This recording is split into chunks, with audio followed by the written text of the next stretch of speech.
What would a Fallout movie made by the guys from Monty Python look like? Well, we'll never know, but we have a pretty good approximation in the form of today's movie. That is The Bed Sitting Room from 1969, directed by Richard Lester. What's the story about? Well, it's a loosely connected series of vignettes about life in post-nuclear war Britain. And that's essentially it. You have a wide array of characters, a family, a politician, a couple of government agents, many, many more.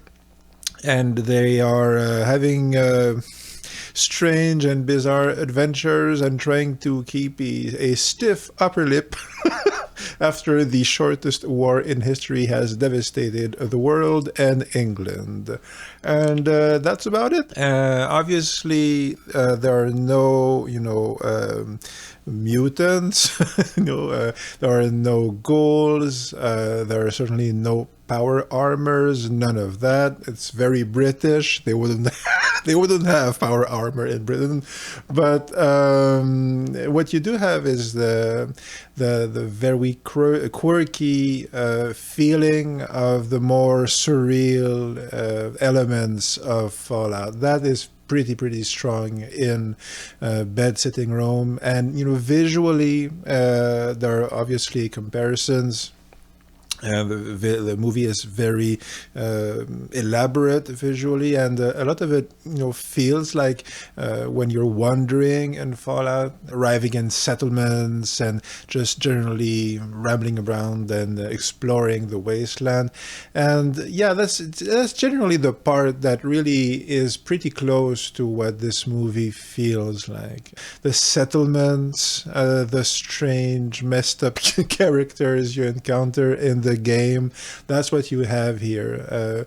One of the more famous gags of this movie is a BBC News newscast reader, right, who goes not even door to door, because who needs doors now, but he's dressed in an almost completely ruined tuxedo, a three-piece suit, and the only part that is not ruined is the part above the waist. Which means that when he crouches behind a ruined and emptied out television, he looks like a newscaster. So he visits the settlements one by one, and he just reads the news individually that way, right?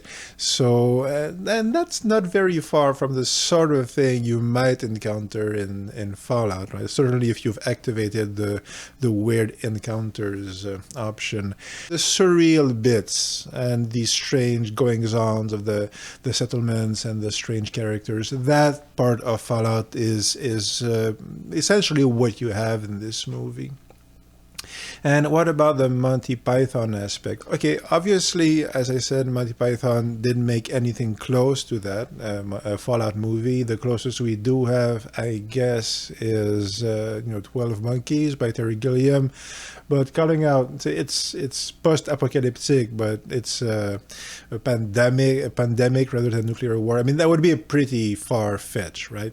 But the affiliation with Monty Python in the Bed Sitting Room is actually, it's there, in fact. It's pretty appropriate because the people behind this movie, chief among them is Spike Milligan. And Spike Milligan was the mastermind, if you like, behind the Goon Show. So essentially, this is actually like the Goon Show version of Fallout movie. And the Goon Show, that was a very famous, very influential BBC radio program, comedy show.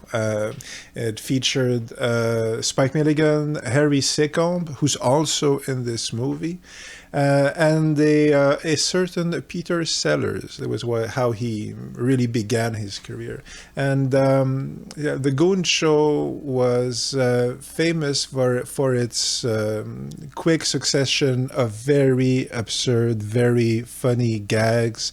And I listened to a bit of an episode before recording this. A lot of them are on YouTube, and it was surprisingly funny. I mean, it's actually really, really, really funny to this day. It's aged a lot better than a lot of TV or movie comedies, actually. It's still funny. And when you listen to it, you can definitely see the affiliation with Monty Python. In fact, many of the members of Monty Python, like John Cleese and many others, have stated publicly in interviews that listening to the Goon Show was a huge part of forming their sensibilities in a way that would make them want to create Monty Python. I mean, it's very almost like a father and son kind of relationship.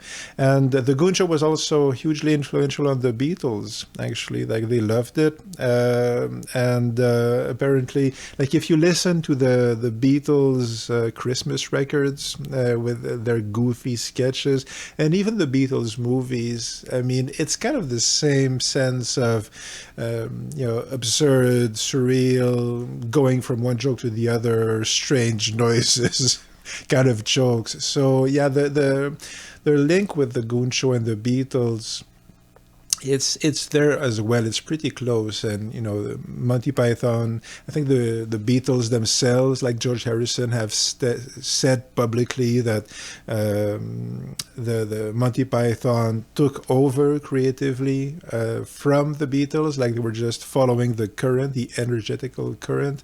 Well, the origin, the source of that current essentially is the Goon Show, and that's the movie we're watching. It was written by Milligan. It was co-written by a guy named John Antrobus, who was also a writer on a couple of Goon Show episodes. He was mainly a playwright, this was a play that was created in 1963, Bed Sitting Room, so they made the movie 5-6 years later.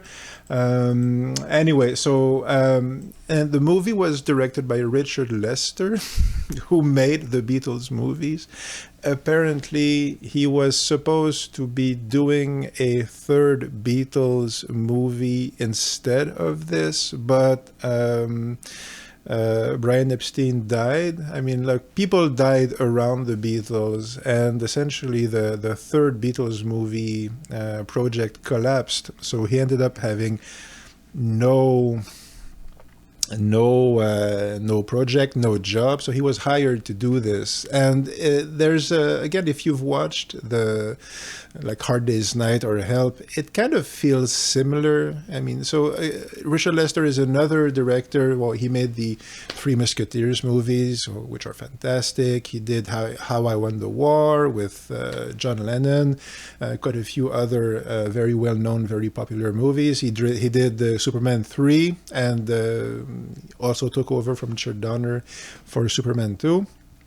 But yeah, his strong point, the main thing he does, Richard Lester, what he's good at, is exactly the same thing as Goon Show or Monty Python, in a sense. He's good at creating very visually striking, because he's a director, very well crafted gags and succession of surreal situations, over the top, very funny, very absurd situations, which is what you have here.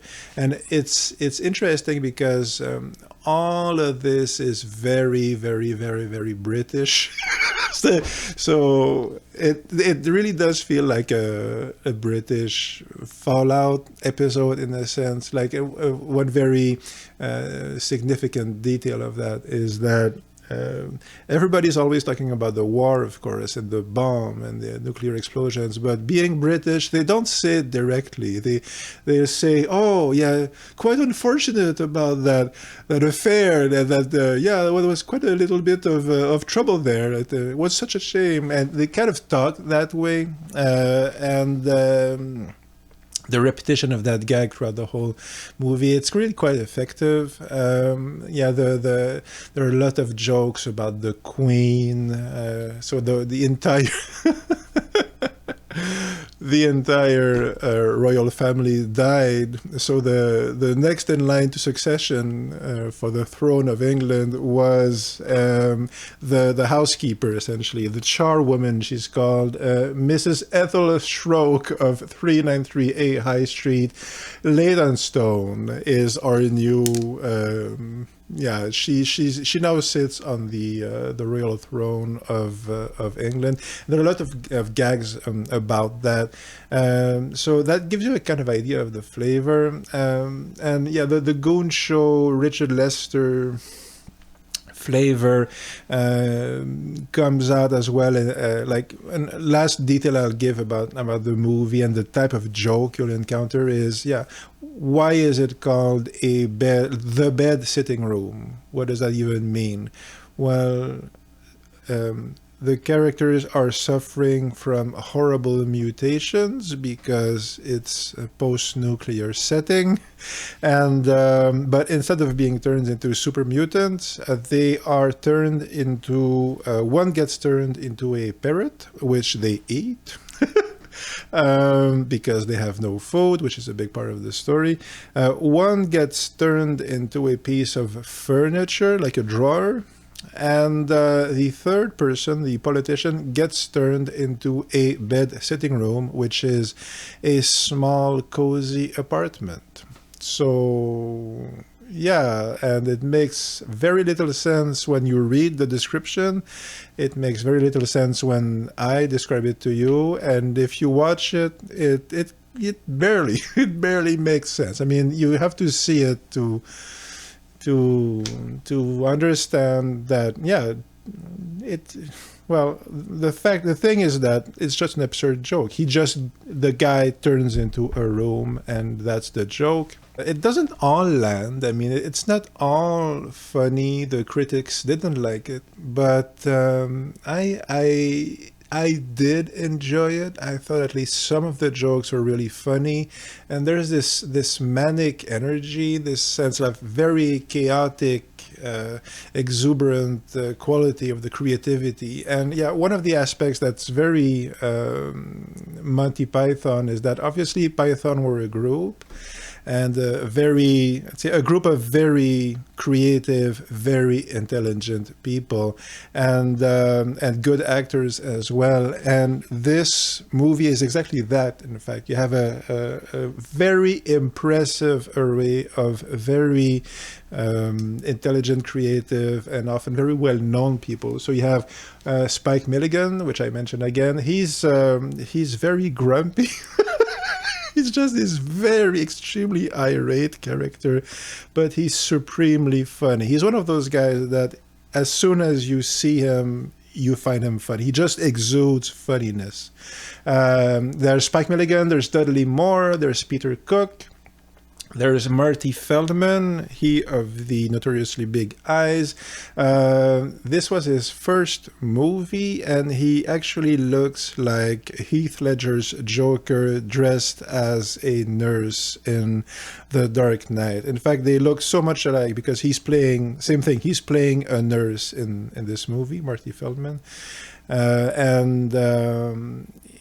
His costume, his look is so similar to the Joker's in Dark Knight when he gets dressed as a nurse that I actually wonder if that's where the Christopher Nolan took the idea, the look, the visual of it. I wouldn't be surprised. Anyway, you have Roy Kinnear, another very famous British actor, Harry Secombe I mentioned from the Goon Show, and a slew of other not as well known here comedians, but Arthur Lowe, Ronald Fraser, Jimmy Edwards, Ralph Richardson, etc. All very smart, funny, intelligent, competent, creative, talented actors working together to give us this crazy movie. So yeah, as I said, it doesn't all work, but it is visually very striking, and the jokes that are funny, how should I say that? Like, you know, the thing, like when we have this idea of British comedy. Okay, certainly when I was growing up, people like to say that they liked British comedy, but what they meant was Monty Python. That's what they meant. They like Monty Python, and we didn't know that much about other comedians. And later on, Rowan Atkinson and many others became quite famous, but as they say, on this side of the pond. But that very anti-authoritarian, very subversive, very quirky, surreal, crazy, but at the same time, subdued, like British, stiff upper lip, quality, hanging on in quiet desperation, all that stuff. That mix of all those qualities, that's what you have in Monty Python. That's what you have here, and there aren't that many movies and TV shows that have it at that level. So this is what you'll find in this movie, and in a setting that reminds you very strongly of Fallout and the post-nuclear story. So yeah, it's not quite the same. No, it's a bit meaner than Monty Python. It's a bit more crude, less sexual, if you like, but just a bit, just a tad more. It's not vulgar. It's just a bit more sexual and a bit more, not quite mean-spirited. But yeah, Spike Milligan is an angrier guy than the Python. So there are differences, but the main tone is there. So yeah, I did enjoy it. I thought it was cool. It's certainly a curiosity. But it's a fun one to watch. It won't top it will top few people's list of 10 favorite comedies, but it would be a strong contender for top 20. Certainly if you like Fallout. So let me know if you check it out. I have a Patreon if you want to support my work. You're the greatest. Thank you very much. That's it for now, for today. Till next time, take care of yourself. Keep watching the skies. Live long and prosper.